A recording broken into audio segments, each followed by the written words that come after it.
What is social media 2.0? We've now had social media in our lives for more than 2 decades, but during this time it has changed a lot. The first social sites like Classmates and MySpace were replaced by the likes of Facebook and Twitter, and those were then challenged by new ones like Instagram and TikTok, Clubhouse and Twitch. The aim of all of them is to create a social experience where users can share content. So what's social media 2.0? Social media 2 represents an evolution of social media in terms of functionality that signify a sociological change that aims to tackle many of the downsides of traditional social media. In this context, it isn't therefore really helpful to categorize specific platforms as social media 1 or 2. Rather, it's individual features like monetization and user experience that fall into these categories. So let's look at some of these features in more detail. The first feature is monetization. On the face of it, social media 1 activity is free. However, most of us are smart enough to know that we are paying for these services with our data, which the platform companies then use to target advertising. The problem is that many people don't like the fact that companies mine all of the data and use it to influence us. So social media 2 companies are trying to be more transparent and straightforward. Often they simply charge a subscription fee. The streaming service Twitch is a good example. Users can subscribe to their favorite channel and the fees then split between the service provider and the content creator. Tipping is another form of monetization that is becoming increasingly popular with social media 2 services. Here, people can support creators and services through small one-off donations instead of a monthly fee. And even traditional social media companies like Facebook and Twitter are now adopting social media 2 practices and features like Facebook stars and Twitter super followers. The second feature is user experience.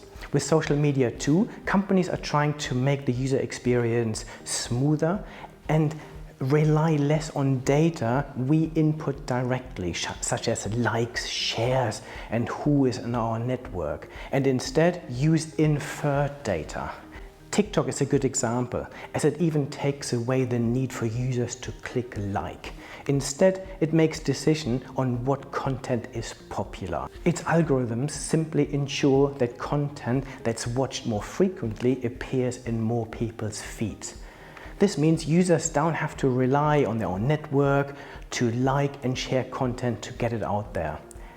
It also allows users to build their own audience more quickly by jumping into trends, increasing the likelihood of their videos going viral outside of their own follower base.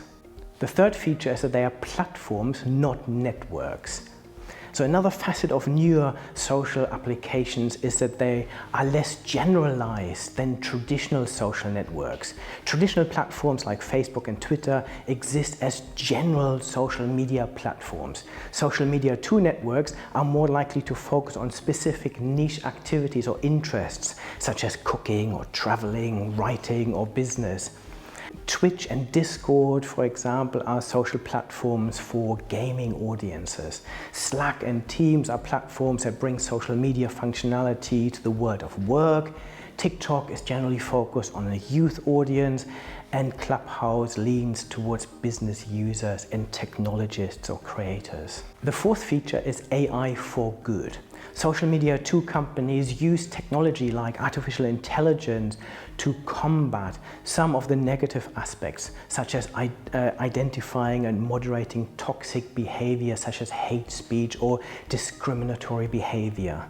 It's also used to identify groups responsible for spreading fake news, crack down when malicious actors continuously create new accounts after being banned, and so on. Some services have even developed machine learning algorithms that can identify signs that users may be suicidal from the language and content they are posting, and they can automatically provide links to support resources.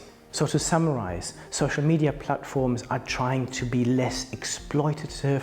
They put users and creators right at the center of everything they do. And they're aiming to eliminate some of the toxic side effects of social media as we know it today. And overall, generally, they try to make it a better and more valuable experience for everyone.